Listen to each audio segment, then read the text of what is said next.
Shalom, selamat pagi, salam sehat untuk seluruh keluarga, sahabat, teman-teman, sahabat channel ini yang setiap hari menerima renungan ini dan juga yang setia mendengarkan firman Tuhan di dalamnya.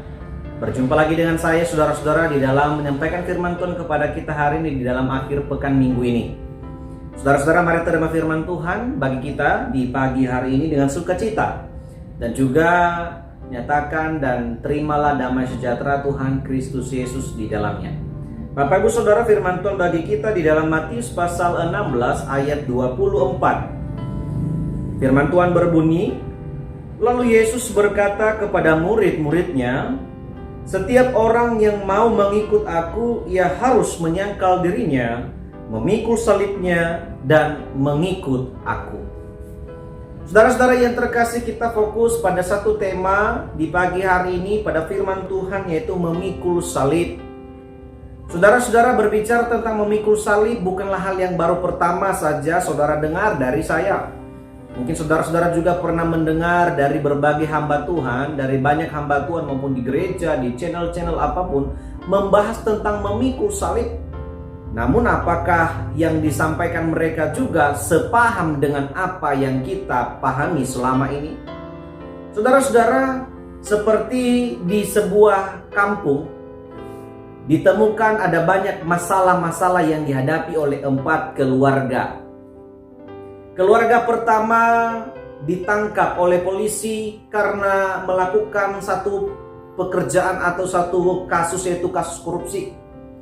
Berikut, satu keluarga ini juga menghadapi satu masalah, yaitu dipukuli karena perbuatannya yang salah. Lalu keluarga si C, saudara-saudara, juga mendapatkan masalah. Ya, dia keluar dari pekerjaannya karena dia tidak bisa dipakai. Lalu saudara-saudara, keluarga si D, ya, keluarga keempat keluarga itu adalah juga mendapatkan satu masalah, saudara-saudara, yaitu ditangkap polisi karena telah kedapatan memakai narkoba. Saudara-saudara, keempat keluarga ini, betulkah mereka disebut sebagai orang-orang yang telah memikul salib? Betulkah mereka ini adalah orang-orang yang sebenarnya telah berada dalam satu masalah, lalu kita anggap inilah salib mereka? Saudara-saudara yang terkasih, banyak di antara kita menganggap bahwa yang keempat tadi, keluarga bahkan 4 oknum tadi yang sedang mendapatkan masalah, kita berpikir inilah mereka yang mendapatkan kesulitan, yang mendapatkan salib itu. Saudara-saudara, kita berpikir bahwa salib itu adalah segala kesusahan, segala penderitaan yang kita alami dalam hidup ini. No, bukan. Lalu keempat orang tadi, saudara-saudara, kita anggap itu bukanlah pikul salib. Ya, karena apa? Mereka tidak melakukan hal yang benar. Mereka didapati bahwa melakukan suatu kesalahan, melakukan kejahatan, saudara-saudara, sehingga mereka harus mendapatkan ganjarannya. Mereka harus dihukum karena mereka salah. Namun, apakah memikul salib juga melakukan hal yang sama? Apakah juga orang yang memikul salib, orang Kristen pikul salibnya di hadapan Tuhan juga perlu dihukum? Tidak, ini yang berbedanya, saudara-saudara. Bapak Ibu Saudara-saudara, berbicara tentang salib, ini merupakan salah satu syarat yang disampaikan oleh Yesus Kristus kepada murid-murid. Kenapa Yesus menyampaikan ini kepada murid-murid? Kenapa Yesus bilang ini khusus kepada murid-muridnya? Ternyata inilah harga yang harus dibayar. Inilah harga yang harus dipikul, yang harus diemban, tugas yang harus diemban oleh seorang pengikut Kristus Yesus. Mereka harus pikul salib. Dan salib inilah yang disebut sebagai penderitaan, ketaatan kita kepada Tuhan. Dan itulah yang dialami oleh Tuhan Yesus.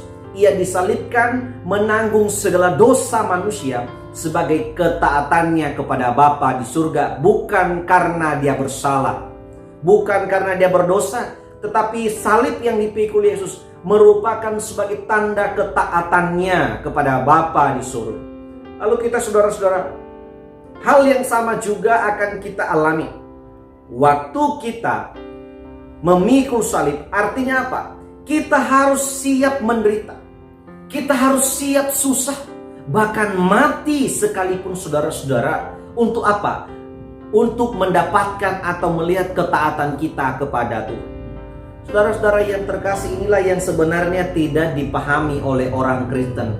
Bagi mereka, waktu mereka susah, waktu krisis ekonomi terjadi, maka inilah salib. Saudara-saudara, bukan. Ya, salib artinya kita hidup di dalam Tuhan. Karena kita Kristen, karena saya pengikut Kristus, maka banyak hambatan-hambatan yang saya alami di tengah-tengah masyarakat. Ini namanya pemikul salib. Tapi waktu ada krisis, waktu kita kerja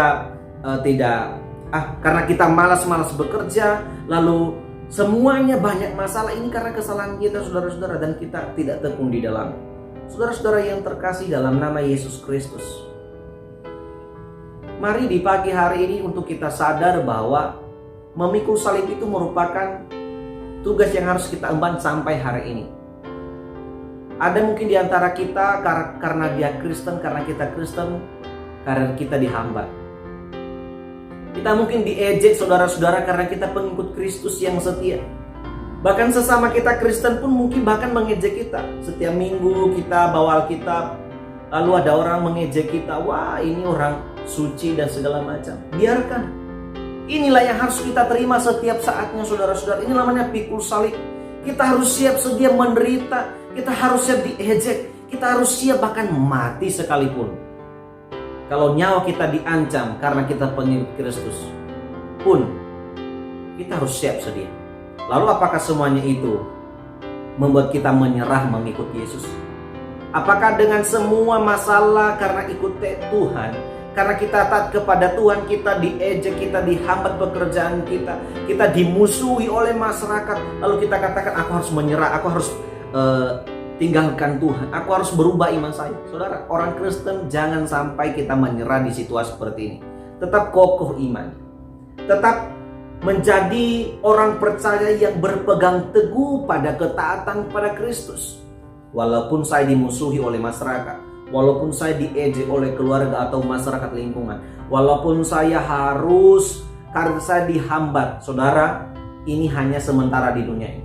Tapi saudara dan saya harus yakin bahwa ada hidup kekal yang Tuhan siapkan bagi setiap orang yang taat kepada-Nya. Ada hidup kekal, ada surga yang akan menanti kita ketika kita taat di bumi ini. Ketika kita setia kepada Allah, maka hidup kekal itu akan menjadi milik orang-orang yang setia dan taat kepada Allah. Inilah yang harus disampaikan oleh Yesus kepada kita. Di pagi hari ini suara firman Tuhan ini adalah terdengar bagi kita. Mari setiap pendengar renungan ini, mari tetap berpegang teguh pada ketaatan kita kepada Yesus. Mari tetap kokoh imannya. Mari jangan goyah terhadap situasi apapun. Walaupun saya Kristen, saya tetap berjalan sesuai kehendak Tuhan. Dan percayalah, orang Kristen hanya bisa berjalan sesuai pada kebenaran Tuhan. Tuhan yang menuntun langkah kita, maka Tuhan juga yang membuat berhasil. Tetapi orang dunia, mereka melakukan segala sesuka-suka dia. Mereka tidak meminta Tuhan, tapi hanya mengandalkan diri sendiri. Tapi kita berbeda dengan orang dunia. Orang percaya adalah orang yang harus memikul apapun yang menjadi bagiannya untuk kemuliaan bagi nama Tuhan. Kiranya Tuhan menolong kita, saudara-saudara, dalam firman Tuhan ini, dan Tuhan dimuliakan. Terima kasih kebersamaan saudara di dalam mendengarkan renungan di pagi hari ini. Salam sehat dan selamat beraktivitas, saudara-saudara. Tuhan Yesus memberkati. Shalom.